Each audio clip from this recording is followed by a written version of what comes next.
Good morning, everybody. 各位朋友们，大家好，我叫 Stephen. Friends, my name is Stephen Engel from Bloomberg.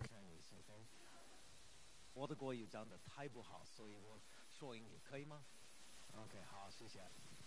My name is Stephen Engel. I'm the Chief North Asia Correspondent for Bloomberg Television, a longtime China correspondent as well, having lived out here 28 years in Asia and 15 years consecutively at the Boao Forum for Asia. So I'm very honored that I get my 15-year badge of honor coming here, and I hope for another 15 or 30 years coming here. Today's session, perhaps not as sexy as trade wars and all that have dominated so many other sessions, but equally as important, if not more important, and fundamentally a seismic shift in the global economy as well that's happening, whether it's with the tax cuts in the United States that were pushed through, and now the responses that we are potentially seeing from other nations, including at the National People's Congress, most recently here in Beijing, with Li Keqiang announcing the cut in VAT and further cutting of Chinese tax rates. And it's always that tricky balance between being more competitive and also running the risk of rising fiscal deficits. So we're going to explore all of these angles with our distinguished panelists here. I'll just go down the list really quickly. We're also going to get a special treat. We're going to have the Vice Minister of the Ministry of Finance give an overview of what is happening with the Chinese tax changes and give it a historical perspective in just a minute. But to my left here, of course, is Shawkat Aziz. He is the former Prime Minister of Pakistan, also the former Finance Minister of Pakistan, and also a long-term banker, a global banker, including at Citibank. Only 30 years. I believe you began in 1969 at the bank. Yes. I was 3 years old then. To his left, we're going to get the Indian perspective. Sanjaya Baru, Secretary General of FICCI, the Federation of Indian Chambers of Commerce and Industry. Obviously, you've been undergoing big changes in the GST, making you the nationwide GST. We'll get your historical and current perspective on that. In the center, of course, we're going to hear from Cheng Li Hua. She is the Vice Minister of Vice Minister of Finance. I wrote that incorrectly, here in China. Thank you so much for your distinguished presence here, Madam Cheng. Here is Cho Tak Wong. He is Cao Ze Wang in Mandarin, Fuyao Glass chairman, who has set up one of the largest automobile windshield factories in the world in the United States. So he has a very interesting perspective on tax benefits and tax incentives from a global perspective coming from a Chinese company. Peter Costello, a man many people here have seen around Boao for, nearly a decade now. He is the longest-serving Australian treasurer. He will give Australia's perspective and also a global perspective. And finally, Jia Kang, he is the chief economist, of the China Academy of New Supply-Side Economics and former director of the Ministry of Finance's Research Institute for Fiscal Sciences, or RIFS. Thank you. We have a lot to get through in a little more than an hour. Madam Vice Minister, may I invite you, please, to perhaps give a few comments about the dramatic changes that are coming in the tax code in China and how that will play against the history of tax collection, please.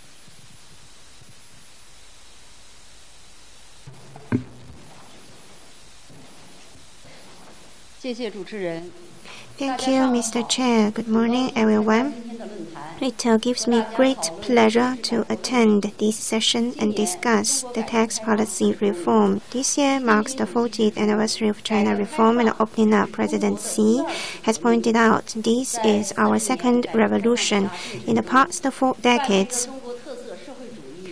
we have forged ahead socialism with Chinese characteristics. At the same time, we've improved socialist market economy. In this process, tax policy has experienced major changes. We have the double tracks, standardized taxation policy, and to the modernized taxation policy. These several rounds of tax system reform have injected vigor and vitality into economic growth and improved people's livelihood. At the beginning of reform and opening up, with the first round of tax reform, we've established a double-track system. In 1994, the tax reform established a system that is adaptive to the market economy. Entering into the new century, we have combined the corporate tax. We use the different measures to ensure the standardization in different tax items, in particular corporate tax and personal income tax. And later, we have launched reforms on VAT tax. And since the 18th Party Congress, led by Mr. Xi, to further deepen our reform, China has started the reform on building a modern taxation system to ensure there is a scientific arrangement of tax items, the structure is more healthy, and the collection is more efficient. In particular, the legislation has been focusing on tax cuts and the reduction of commissions. We have solved many long-standing issues. For example, we've started some pilots for turning business tax to VAT tax. The business tax, which have been collected for 66 years, is now in the history book. We've launched some of the pilot product on collecting tax on the consumption of water resources, and the tax items are also charged to promote environmental protection. Taxation system is very complicated, and China took the lead in implementing many items of tax cuts and commission reduction.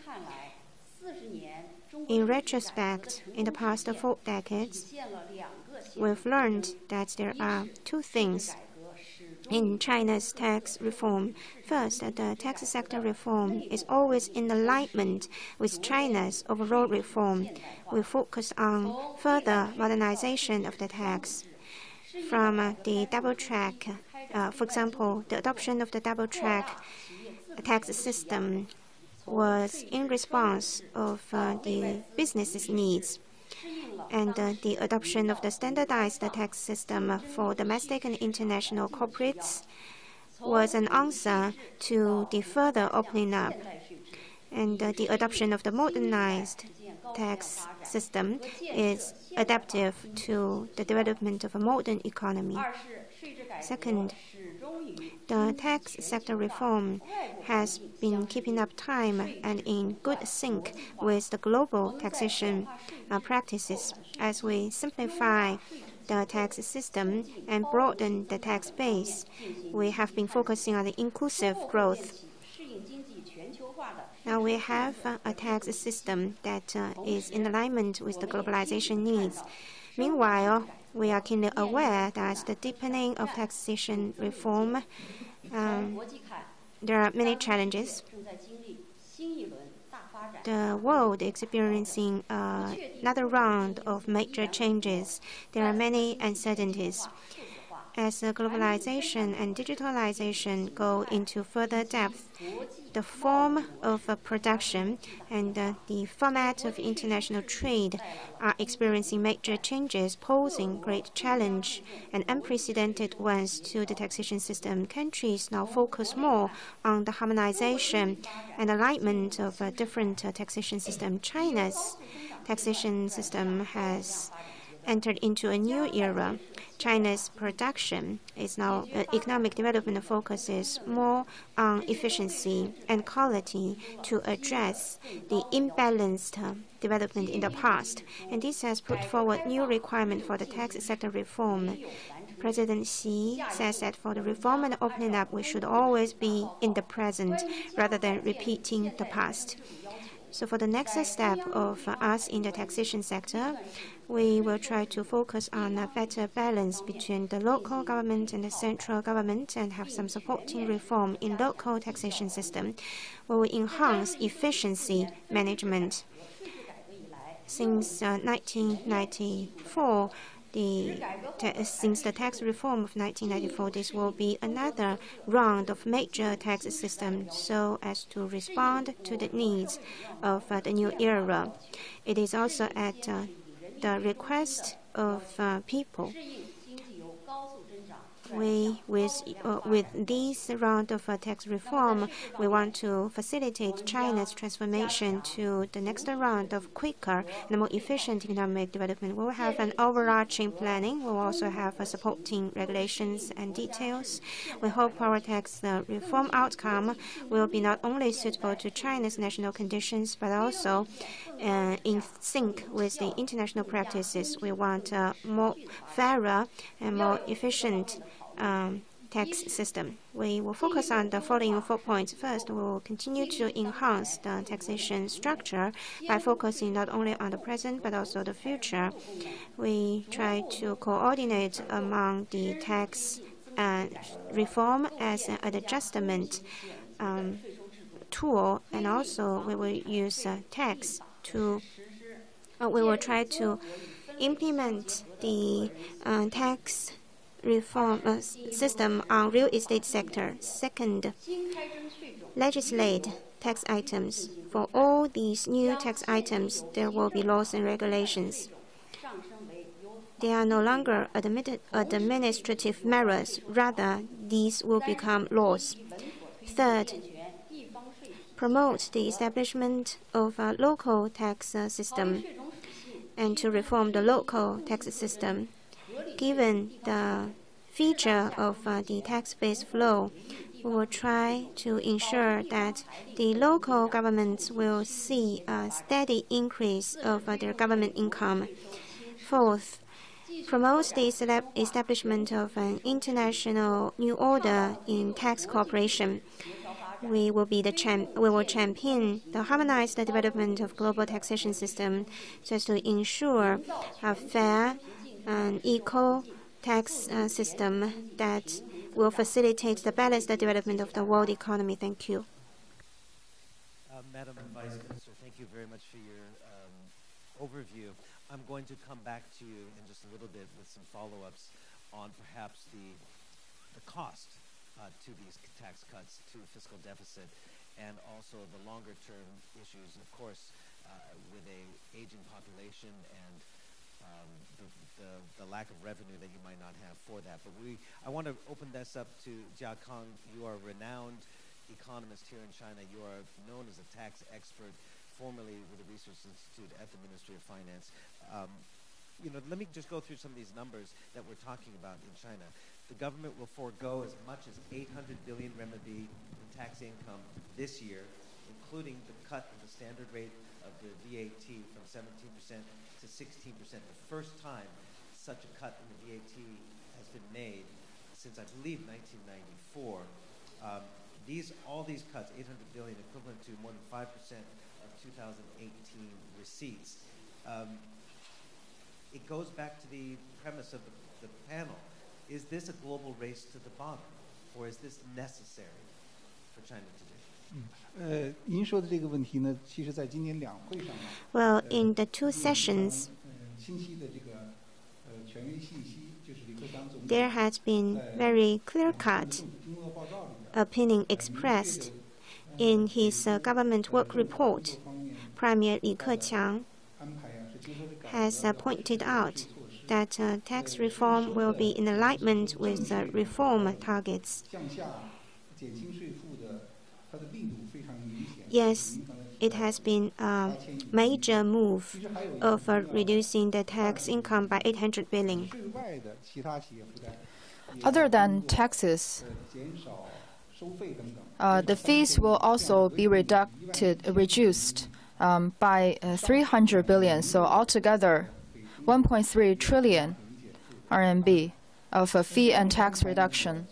So such arrangement, as a scholar, my personal view is that 一个是它顺应了中国 it actually is in line 这个过程中间 with 继续实施减税让利这个主要的 the major trend of fee and tax reduction in China's reform and opening up. 要通过分权呢，最后落到 At the very beginning of the reform, we realized that we need to delegate power and try to revive the enterprises. 再进一步推进 And then, based on the need and demand, we will try to deepen the reform on tax reduction. 年度的减税 And the annual extent of tax reduction 管理部门更积极的回应社会诉求的 also has to do with the attitude of the government to actively 之下 respond to the public demand.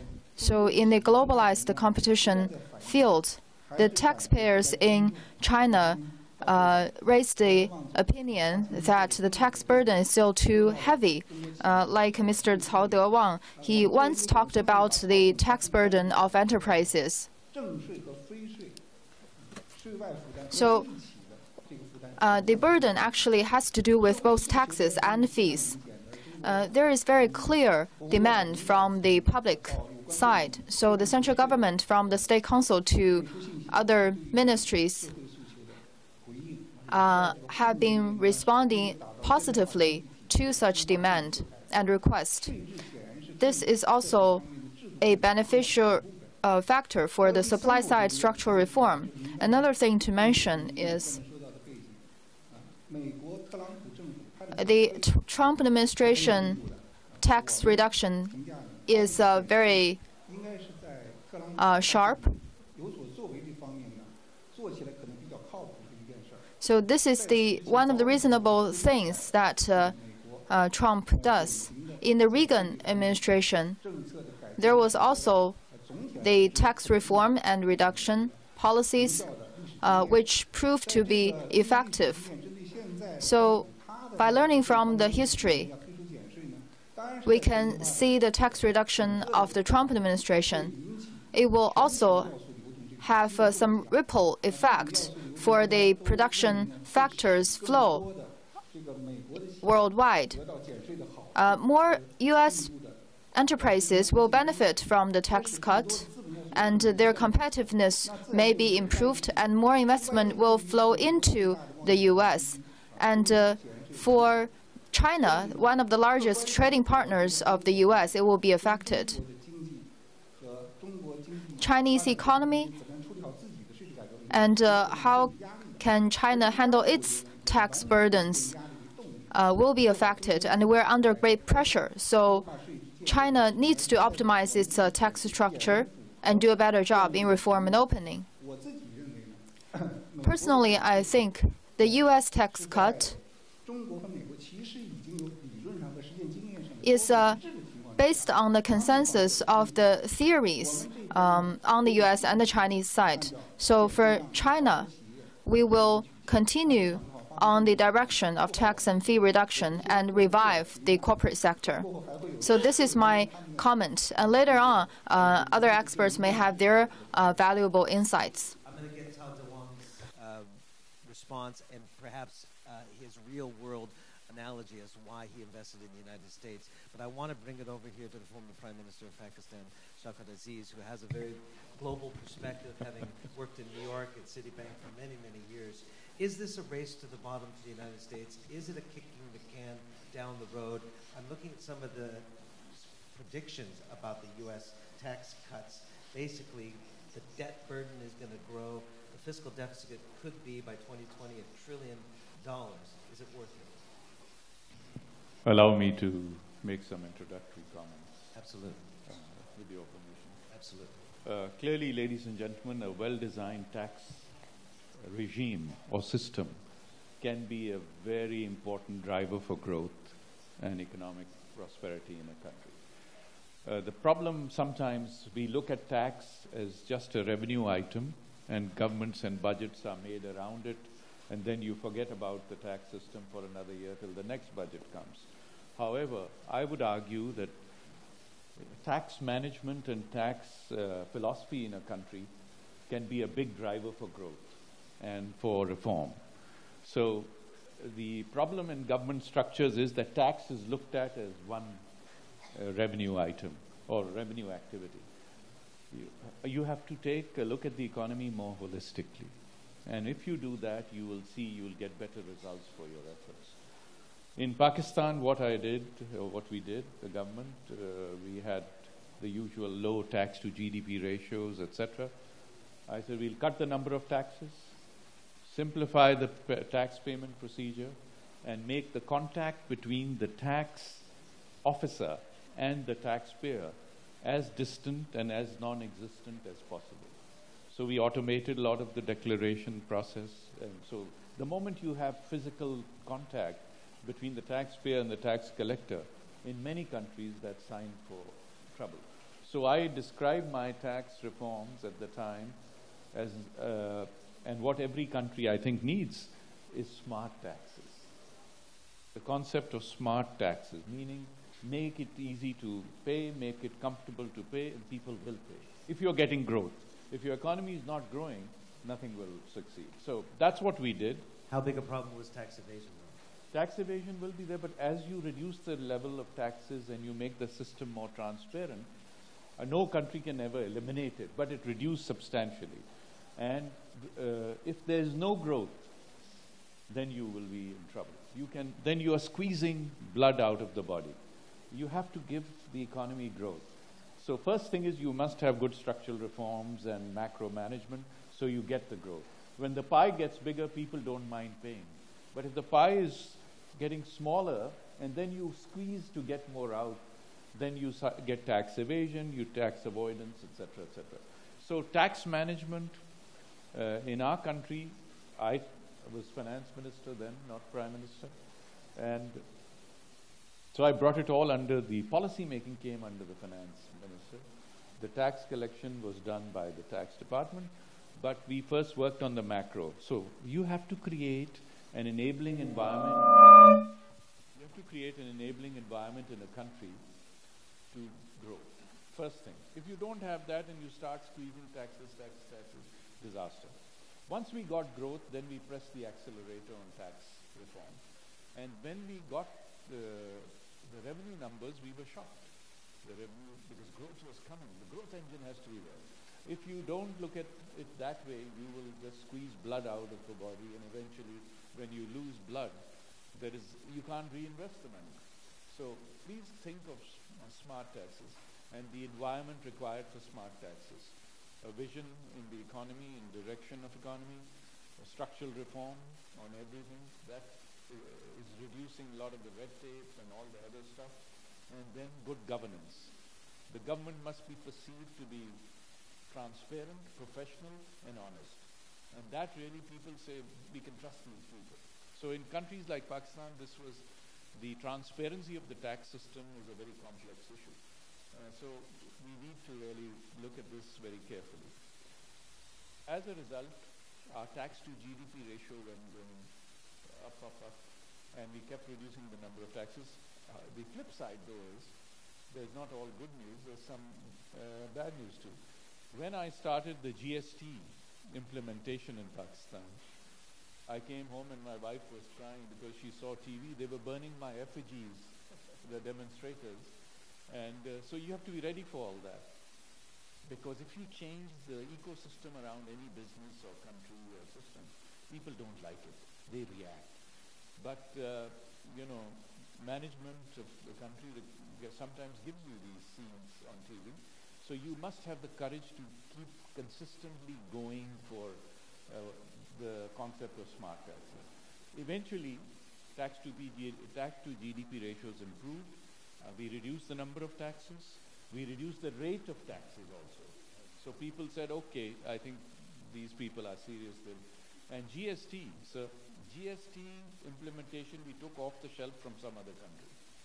It was the worst system you could ever think of.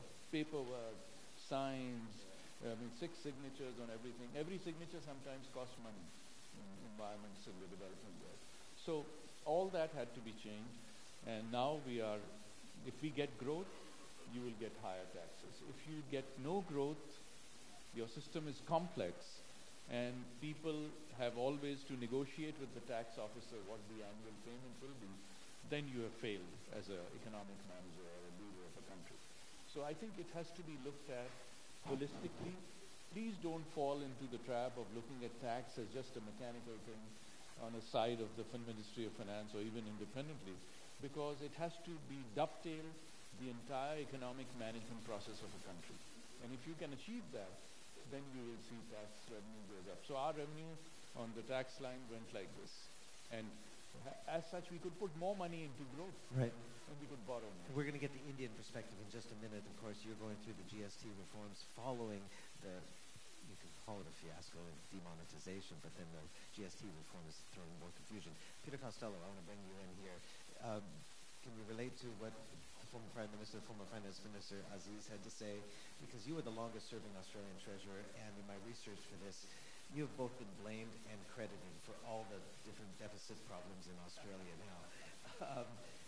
Was it wise, in hindsight, to cut income taxes when the sun was shining in the mining boom? You can also address the broader issue first. I just take up from Mr. Aziz before. The way I approach taxation is tax in itself will never grow an economy. Tax will always hinder an economy. The best way of running a tax system is to run a system which is as low as possible and as unobtrusive as possible. It's a necessary evil. As the French Finance Minister Colbert said, the art is plucking the goose with a minimum amount of hissing. And so in a tax system you should look for simplicity, you should look for efficiency, you should look for lowest compliance cost and best collection per dollar of expense. In relation to your bigger question, and I'll just say something about Australia in a moment, your bigger question, are we in a race to the bottom in global taxes at the moment? I don't think so. I thought the topic should have had a question mark at the end of it. I don't think so. You know, there is a certain amount of a cycle in all of this. Company taxes came into existence in the Western world in the 20th century. They ratcheted up after the Second World War. I think in Britain they got to 52%. In the 1980s, Britain is now bringing its company taxes back to 17%. The US, by the way, had a very high taxation system. You not only had a federal tax of 35%, but you had state taxes as well. And when you add those in, you're up around 40%. In my country, the company tax rate got to 49%. And I cut it to 30%, which took us down to the bottom of the OECD. We're now past the halfway mark, so we're bringing ours back down to 25. There is a bit of a cyclical part of all this, and the point I'd make for those people who are real tax scholars here is even at those very high rates, company taxes were only ever bringing in about 2 to 3% of GDP. They were never very big parts of the tax base. And in Britain, as I said, coming down from 52 to 17, I think it's still collecting about 2.5% of GDP. So the high rate didn't actually make all that much difference. And you actually don't believe cutting corporate tax is the most efficient way to get money into the economy than cutting personal income tax? Well, you know, the other point I'd make is this. At the end of the day, taxes are borne by individuals. A company is a legal personality, but ultimately tax will be borne by the investors. And so this is the other big thing in looking at company taxes. How does the company tax interplay with the ultimate tax on the investor? And that's where you go into dividend imputation and all these sorts of things. Now, in my own view, keeping the tax burden low on individuals is extremely important because they're the people that consume, they're the people who need the work incentives. If you had low company tax but very high personal income tax, you wouldn't in fact stimulate an economy. You'd have people still bearing a very heavy burden. So as somebody who's been in and out of this debate at the international level for many, many years, there are real traps here. There is no such thing as a headline rate of taxation because you've got to know the imputation system, you've got to know the base, you've got to know the depreciation rates, you've got to know the interaction with other levels of government. First point. Second point, you've got to know how it ultimately comes out to the individual investor, and having a low company tax rate with high individual rates is not much help. And thirdly, you've got to make sure that it interacts properly with your indirect taxation system, so at the ultimate you've still got enough revenue to meet your social services. We're going to come back to this again, but I want to bring in Chairman Cao from Fuyao Glass. And on Bloomberg Television, you kindly gave us an interview a couple of nights ago, and you said you're a businessman. You go where you can make business. How much for the tax rates and the tax cuts in the United States, and also the high fees and the high costs and the high taxes in China, how much of that did it all factor into your decision to set up one of the largest factories in Ohio?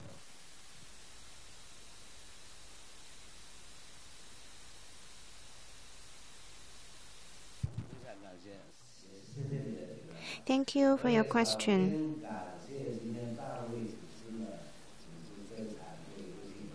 I'd like to thank the organizer for putting up a session like this. It gives me great pleasure to participate in the session. Since the year 2015, I have pushed forward several rounds of proposals to the central government for the reduction of tax. When I went to United States and investigated into the possibility of setting up the business there, I found the tax burden is low compared to that of China. It was only 17% of the GDP. I have solid data to support such a statement. I am invited to participate in this session. It is a great sign saying that the Chinese government is humble and modest in listening to different voices.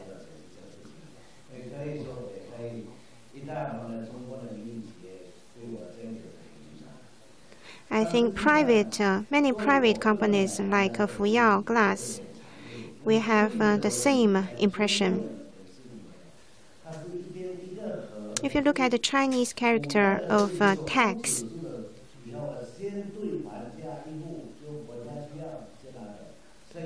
it is composed of two parts. On the left, it is a crop. On the left, it means to give. So if you look at the Chinese character, it means that first, satisfy the individual family household's needs of crop produce before you turn in the left to the country. Currency can be seen as a kind of tax. The taxpayers are only different.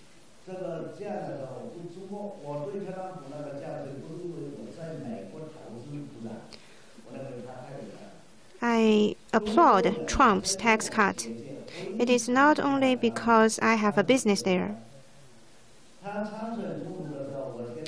Because I think Mr. Trump is also a businessman, so he understands businessmen. When I was in the States, the election was going on, and I put down my bet on Trump, and I believed he will become the greatest American president because he understands businessmen. I might be biased because I'm standing in the shoes of a businessman. Tax is a tool for the country, and the tax adjustment and policy is a sovereign right. Each country knows the best when to increase or cut tax, so they have their independency in the decision making.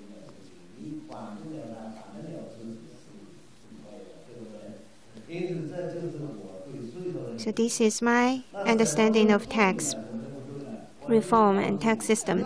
What is wrong? What is wrong? What is wrong? What is right?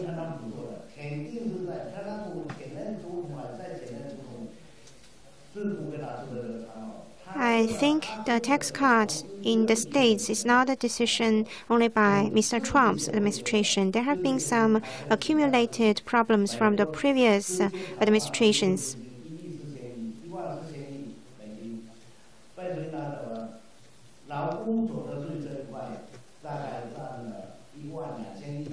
The $1.4 trillion of tax cuts included the $1 trillion for the labor tax.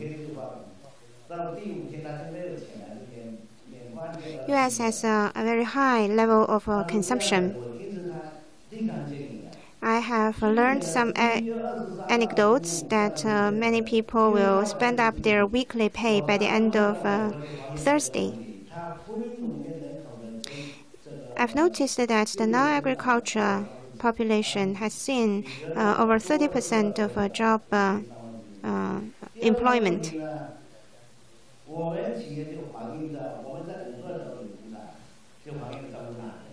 We have 5 branches.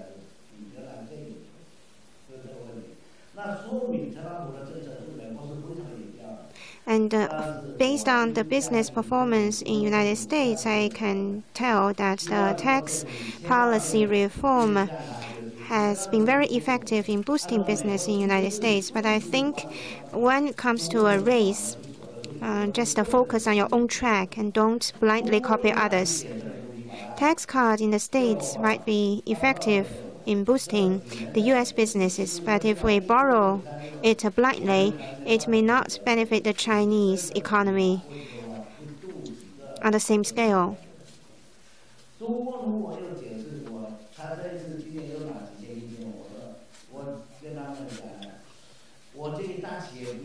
My suggestion is do not exercise a tax cut on the major or the large-scale companies. Rather, we should enhance the financing access for these major companies. I have to follow up on this one, because in our Bloomberg interview, you did say that you were trying to encourage other Chinese companies to follow suit.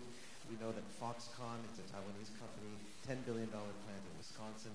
Wahaha, Zhongqingho, he said he has to pay about 500 different kinds of taxes, tariffs, and fees last year in China.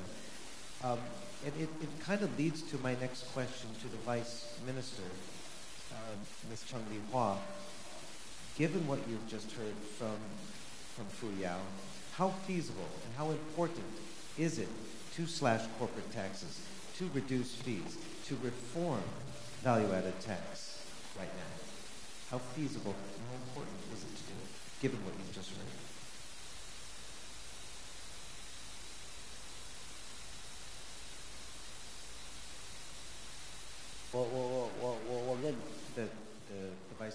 The vice minister, excuse me.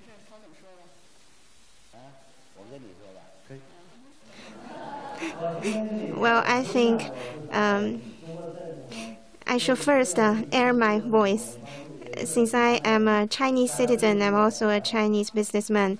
I know the question more keenly than the government.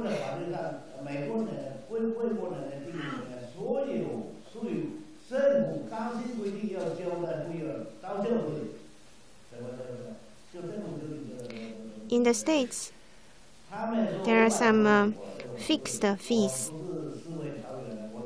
You must turn in the fee. Some say that, oh, you go to United States to find a tax haven. No, there is no tax haven like this. But the economy is turning better, and the practices are looking very favorable. The policies are very favorable for businesses. Starting from last year, there has been some cut in not only tax but also insurance fees and others. I know sometimes government is caught between the devil and the blue sea. And in China, I was also consulted. If the tax cut is even bigger, then it may be difficult to balance with other approaches. I have been advocating the reduction of the productivity factor cost. But in the short run, still we have to phase in the practices because China is not only big, but also there are like 56 ethnic minorities. Similarly, there are so many diversified businesses.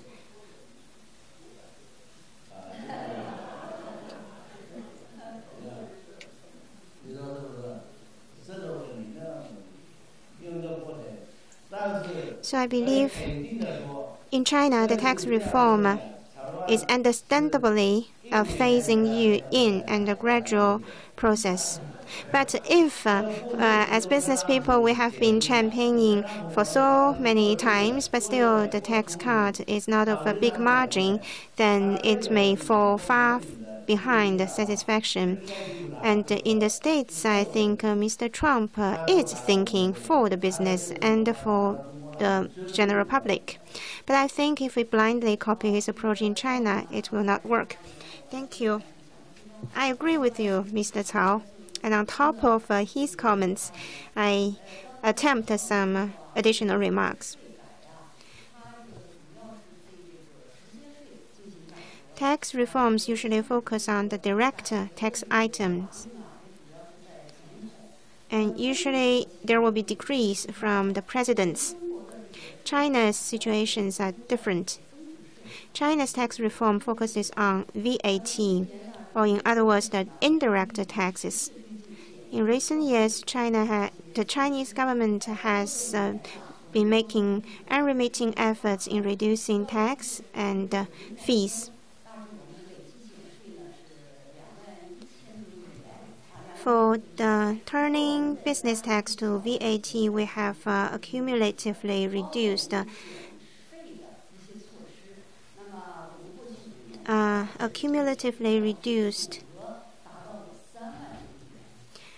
2 trillion. And if other items are included, then we have reduced 3 trillion. Just for last year, we have reduced the tax income by 1 trillion RMB. So if you look at these numbers, you will see that the Chinese government has made great strides in reducing the tax. Just last year, there has been a cut of 1 trillion RMB.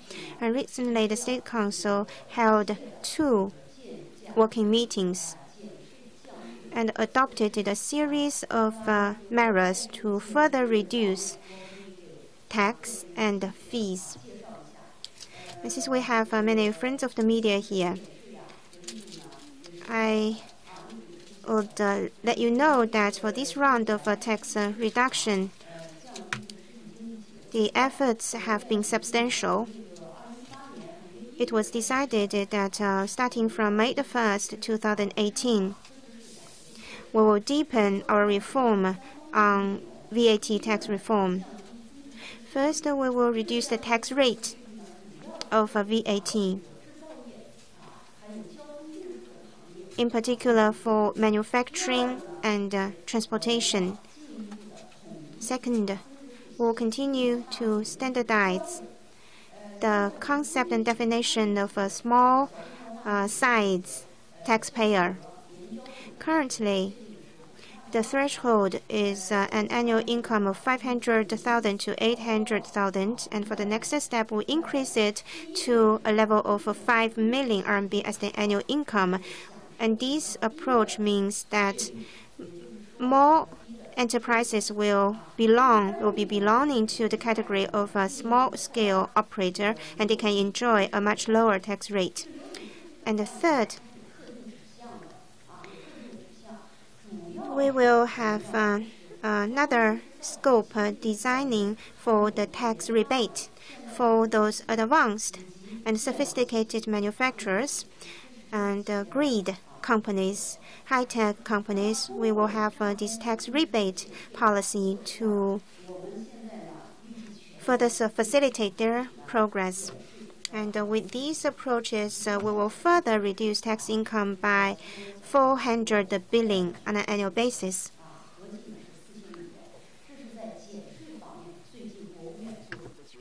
So this is the State Council decision on tax cut. In the meantime, the State Council also has measures on fee reduction. relevant decisions. So in terms of fee reduction, we will streamline the administrative fees and the government funds, but also the pension and unemployment and work injury insurance, as well as the housing dividend. So for this aspect, we have a fee reduction policies, and some will be stopped when it expired, and some will be extended when it expired. Anyway, we will benefit the people or taxpayers more. I mentioned a lot of measures on the government fee reduction, so altogether we will reduce about 250 billion RMB, and adding the service sector, altogether the fee reduction will be 300 trillion. Two working conferences of the State Council decided on these measures of fee reduction.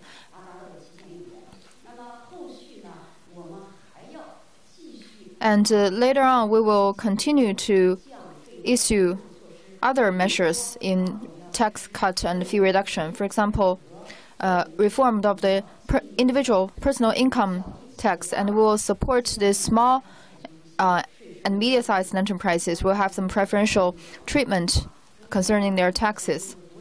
For example, as Mr. Cao said, based on Chinese conditions, we will have more support for the SMEs and micro enterprises. Previously, we had such policies, but this year they will be strengthened. All in all, we will embark on the reform to continue to reduce the tax burden and improve the efficiency of the corporate sector. So it is estimated that over the year we will reduce 1 trillion RMB of fees and taxes.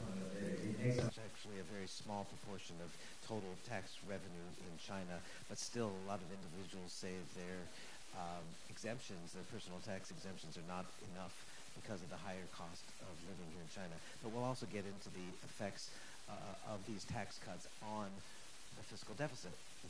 There is a cost to cutting taxes across the board. I want to bring in our friend from the FICCI and give the Indian perspective. As we heard from the former Prime Minister of Pakistan, they went through a GST experiment and reform. You are going through that right now as you take many different local and state, different GST taxes, combining them into a one nationwide tax. There's lots of companies are extremely confused by it. Is that being lost on the average business in China, in India? First of all, before I come to your question, let me say a bit about the earlier discussion. I'm glad you ended your comments by referring to the bargain that governments have to strike between fiscal deficit or fiscal management and tax incentives. I think in all the discussion about looking at tax reduction as an incentive for business, we cannot forget that governments impose taxes for several reasons. One of the reasons is to raise revenues for their own expenditure. Another reason is to redistribute income across society. When President Trump reduced direct taxes and corporate taxes in the US to improve US competitiveness, I think the question can be asked whether this money could have been better spent by investing in better infrastructure, better education. What are the options for a government for making an economy more competitive? I think the subject for this session, whether tax cuts are a race to the bottom, they would become a race to the bottom if we only look at taxes as incentives for businessmen, because then governments compete with each other to reduce rates in order to attract investment. But there is a bottom to this. You cannot go on reducing endlessly. Every national government has to spend on infrastructure, on education, on redistribution. And therefore, there is a limit to how much governments can use tax cuts as an incentive for business. So that's a general point I think we need to remember, because otherwise we get into this debate of country A has lower rates, country B has higher rates, and then we get into a race to the bottom. As far as India is concerned, you see, first of all, we are a 70-year-old country which created a common constitution, a common political system, a common security framework, etc. 70 years ago. And we also have a common direct tax regime. What we have not had till now is a common national indirect tax system. We've had a central sales tax, central excise duties, customs duties, and then state level duties.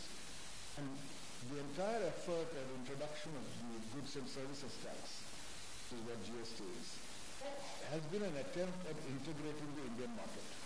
The creation of a common market has been an objective of successive governments. But every government knew over the last 20, 25 years this has been in discussion. It's not a new thing. Knew this a tough call. I remember about a year back, Mr. Goran Persson, who is a former finance minister and prime minister of Sweden, and who happens to be someone I know very well, a good friend, I could call him a good friend of mine, was in Delhi and we were having dinner, and then he said to me, "Do you know your finance minister personally?" So I said, "Yes, I do." He said, "Will you please go and tell him that he's committing a political harakiri by pushing for the goods and services tax?"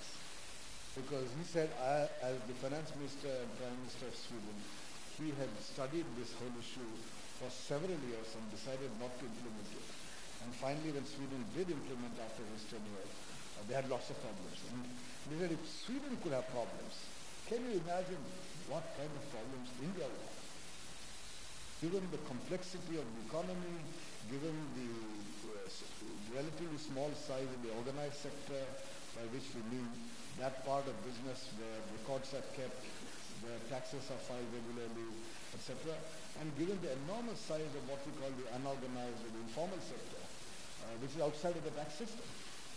So in fact, I then went to the Indian Finance Minister, Mr. Jaitley, and told him, I said, look, this guy who is former Finance Minister says, don't do it. At least not in your tenure. You know, so many finance ministers over the last 25 years. Someone else have the And postponed it. The successive governments have kind of kicked the ball down the road. So why don't you also kick it down the road, because you are going to get in trouble. And boy, he did. So your question, coming to your question, that there was a lot of confusion. I think a large part of the confusion was expected. The confusion is on account of two reasons.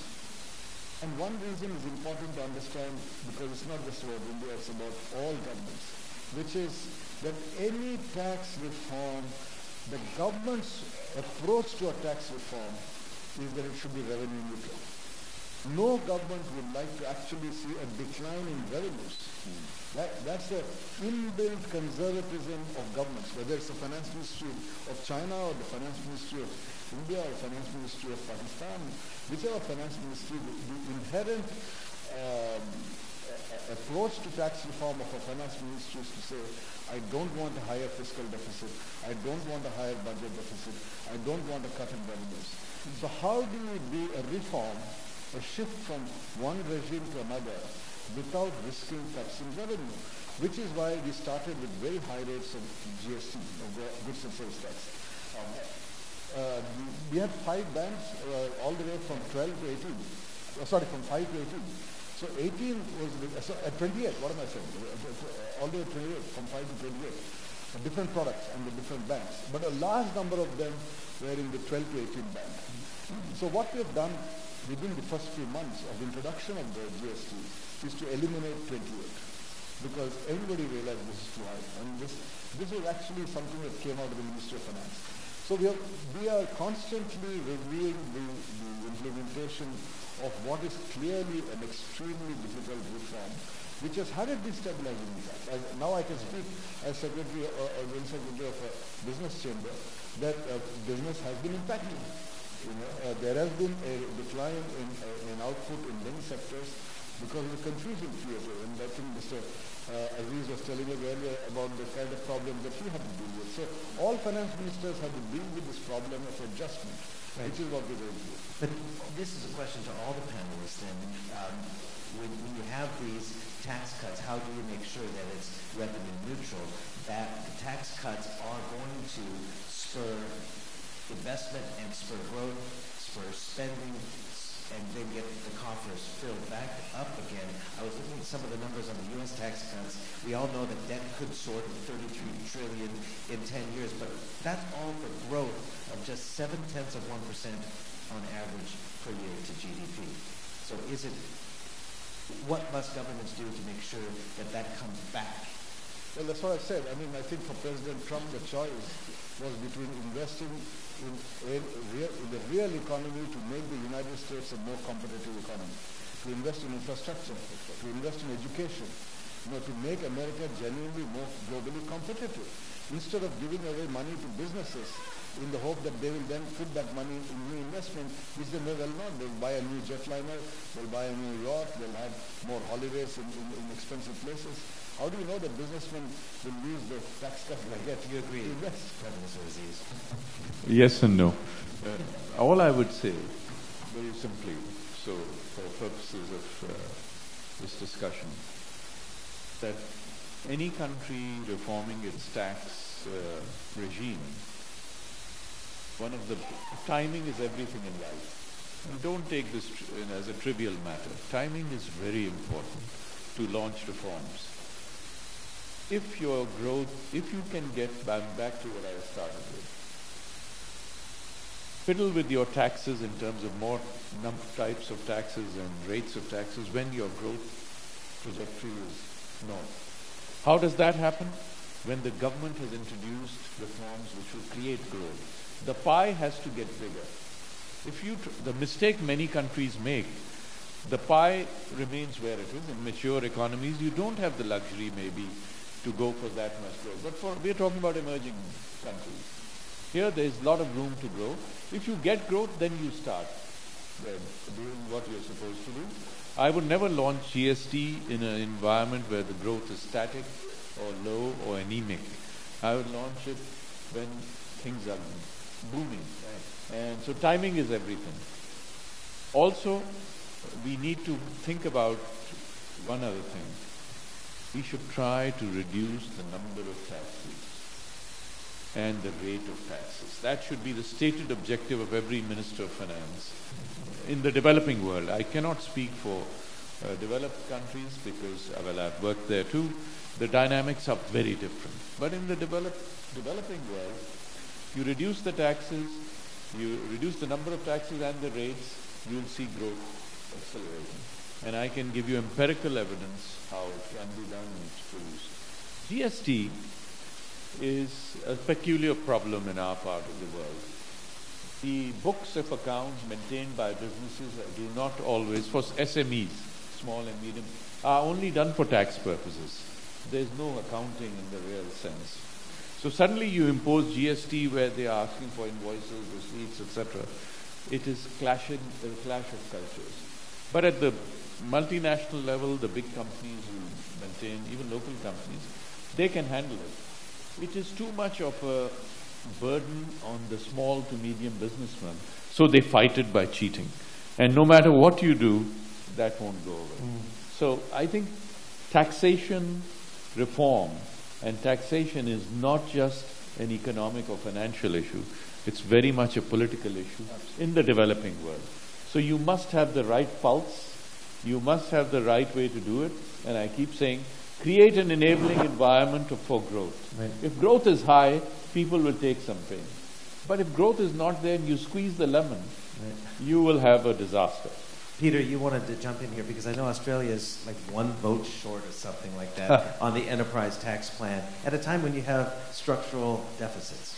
Well, I was going to come in, first of all, on the point you asked earlier. You know, how do you trade off between tax cuts and fiscal consolidation? And my experience was we introduced a GST in 2000. In fact, I might be to come back to my Indian friends and his Swedish friends, I might be the only finance minister in the world that introduced the GST and got re-elected. Nearly lost, but just got re-elected. And our view was balance your budget before you do your tax reform. If your budget is actually balanced, then it gives you the room to do tax reform, and you're doing it from a position of strength. You're not doing it to get more money. You're doing it to simplify and improve your tax system. And this is the point, you know, I think as a policymaker we come to, you know, is the purpose of the tax system to try and chase your spending? Or, as I believe, should you first set your spending envelope and then try and think up the most efficient tax system that can meet that? Because if you let your spending get away from you, your tax system will never be a good tax system because it will always be chasing that spending envelope. And the most important thing is to get your spending envelope right. Then the argument about tax doesn't become how can I as a government minister get more? It becomes how can I most efficiently get to what I actually need? And it's a big political issue, and I suppose it defines domestic politics around the world really. Should tax chase spending, or should spending be limited to tax? And if you get that issue right first, it clarifies a whole lot of other issues. Chairman Tao, you wanted to say something? 我认为我们今天这个主题呢，就像我昨天参加要砍个椰子做南部课啊，是假不算的，因为税收这个事情呢，作为 In my opinion, 属于用的这个工具呢 taxation is a tool. 其实我们这没有关系。 So the importance lies in how you use this tool. 它是服务于经济。那特朗普这次 tax system is to serve economy. 刺激消费税增加。 Trump administration stimulates the increase of consumption tax, reduce corporate tax. And after that, we will see on the same day when the policy is launched, many employees will begin to buy and to purchase, to consume. So the important thing is where you cut and how you make the cut to ensure the synergy of all these portfolio of cuts.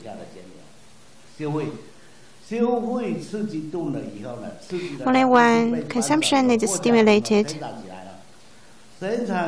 can production be improved thereafter.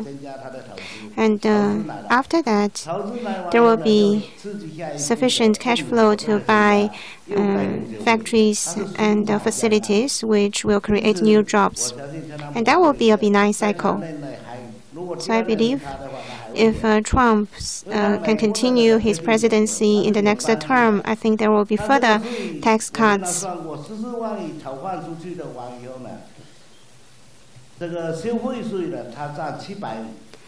In the 14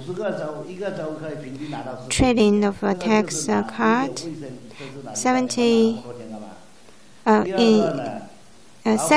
billion US dollars tax cut is on the consumption tax. So I think the benign cycle will be continued if the consumption tax is further reduced.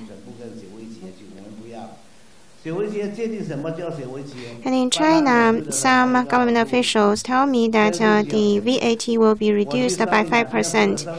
And I don't think that cut will stimulate the economy in such a healthy way. When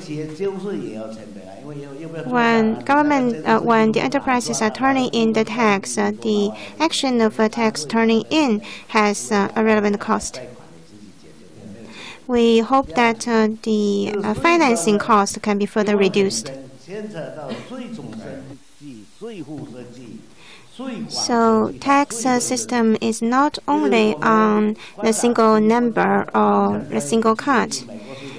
Rather, it is a holistic system on your selection of the tax items on the designing of the entire portfolio. I'm here to learn, but I'm sorry for taking up too much time. Unfortunately, running out of time so fast, and we have so many more questions to ask. I wanted to get back to the second part of my question to Madam Cheng Li-Hua, and that is the overarching question that we've just been talking about, and that is the implications on the fiscal balance. Of course, we know China's economy has, in years past, been really driven by fiscal spending. It is diversifying massively now into consumption and into services and that, but still fiscal spending is so critical. So if you take a chunk away from the largest proponent of tax collection, that is VAT, we know that tax collection accounts for about 80% of fiscal revenue. So how do you balance that? What are the implications on the fiscal balance of these tax cuts? And maybe Professor Jia Kong, you can also weigh in on that.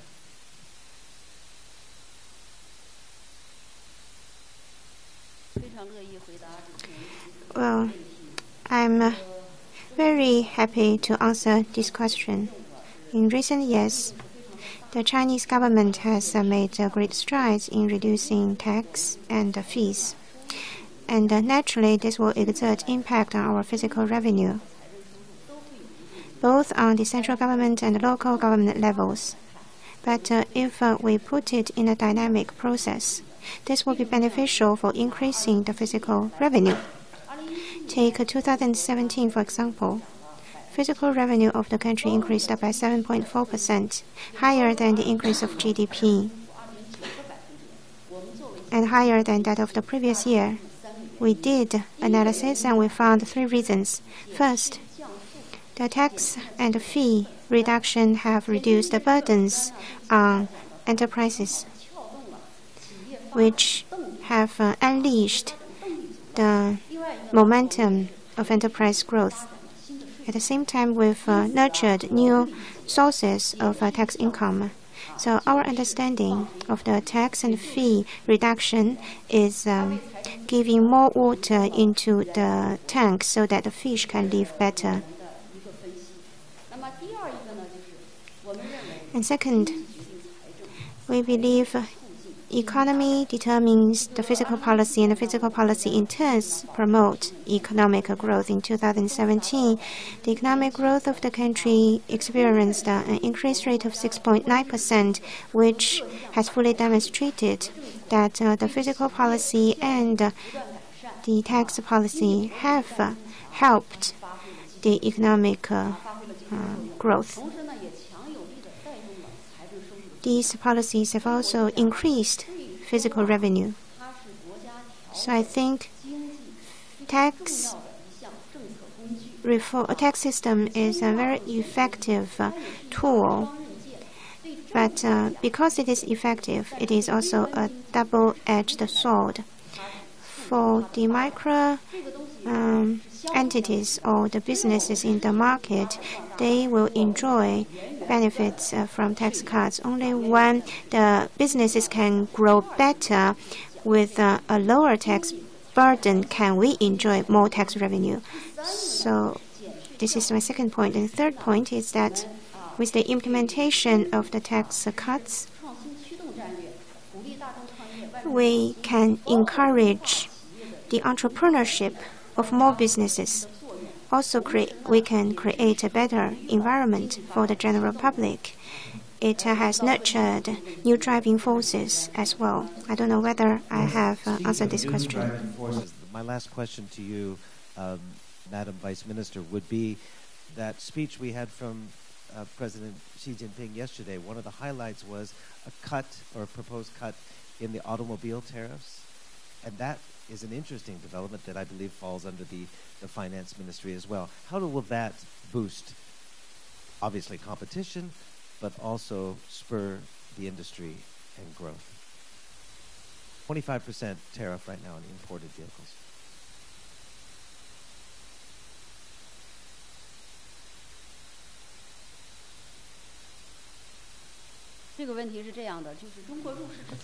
Before China's accession into WTO, China charged a relatively high tariff on automobile industry. After China's accession to WTO, there was a major cut.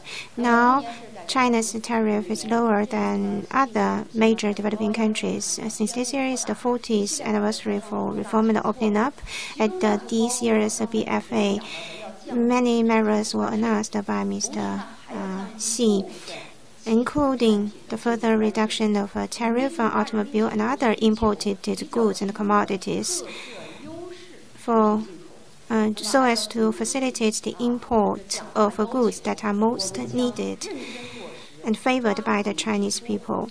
We will implement this policy, and we will put forward specific proposals, but there will be a process of review and approval. But I'd like to take this opportunity to make one point. China make its own decision in reducing tariff on certain items to cater to the needs of the country and its people. We hope that we can work along with the international community to cherish this existing multilateral system for a win-win outcome. Thank you. We are almost out of time. I want to give the last, Professor Jiao Kang, quick, please. Turn on your microphone.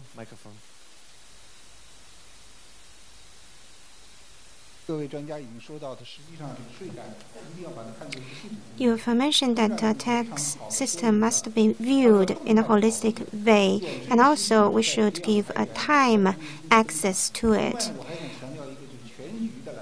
I think when we have a holistic view, in the short term, the tax cuts will definitely reduce physical revenue or have some physical burden. The general public also recognize the importance of the control over debt and the tax cut, and also the deficit control. So these three are in a paradox, and we should adjust from time to time to ensure the balance. If the short-term deficit increases, we must have a mechanism to raise debt. We still have a room for such fine-tuning because the debt-to-GDP ratio is still kept within the safety line. Mr. Cao from Fuyao Glass has mentioned that we must have a holistic view and to ensure that it is a sound portfolio. United States, they have a very sound welfare system, and they have a payroll tax. But in China, the pension, the welfare fees are outside this tax regime. So we cannot just blindly copy U.S. practice. When we have this portfolio or system, we should look at China's own conditions. Like we should reduce the reviewing and approving fees. I have not handled the time very well, and I'm holding all of you away from lunch. But I want to give you, everyone, 30 seconds, if you like, a final comment to summarize or make a last point that I didn't get to with you. Dr. Shakataziz, would you like to make a comment? Okay. Just very brief. Last point, I think it covers some of the subjects we talked about. When it comes to taxes, in my view, most people don't like to pay taxes, but that's a natural DNA issue with all of us.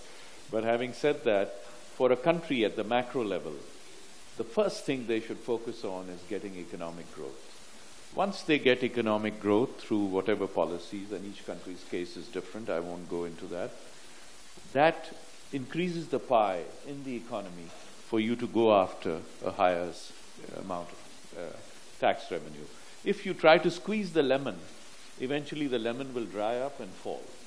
So the policy to be followed, which is not always easy, is go for growth. Once you get growth, the pie gets bigger. Reduce the number of taxes, reduce the rate of taxes, cut the size of government to a logical level so that the government expenditure is reduced, and also at the same time continue a development budget. We haven't talked about that.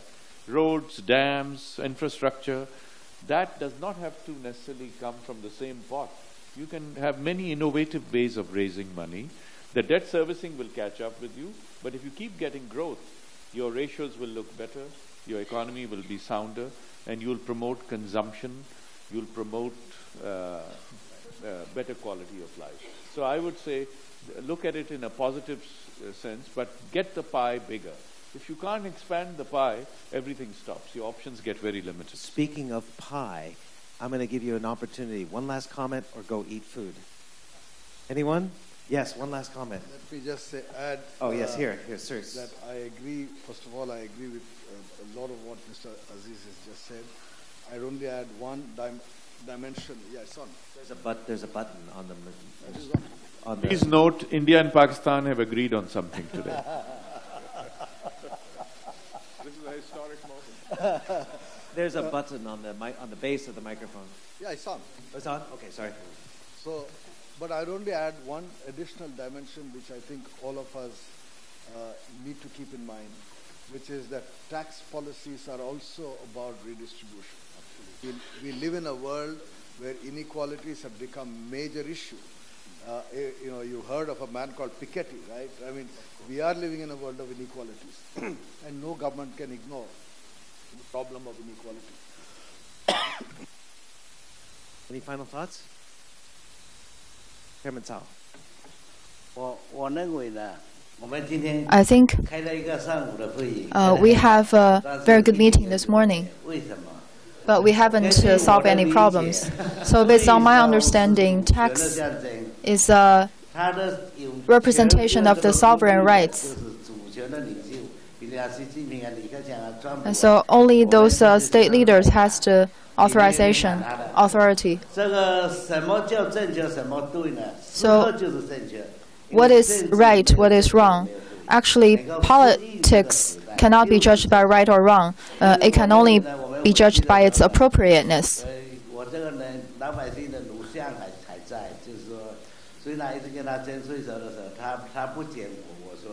So when tax cut is not sufficient, we cannot blame. Madam, I give you the final word. Chinese economy is in a key period for reform and transformation. So it has higher requirement for tax reform. We need to deepen our tax reform to go with the requirement of the time for economic transformation. So for tax reform, next step, we will strengthen the steps to keep pace with the time and be adjusted to the requirement of the high-quality economic growth. Okay, you're holding people away from lunch. One thing to add, we're discussing tax cut in China. Of course, it's comparable to other countries, but still we need to consider the uniqueness of the Chinese conditions. China is still a developing economy. We need to modernize the tax regime to serve its modernization of the economy. So tax reform roadmap should only include tax cut, but also some increases of taxes. For example, property tax. And we also need to reform the personal income tax. It might be reduced or increased. I'm going to get to that and a number of other things. Let's save it for the next panel. Thank you so much. Please, 大家谢谢。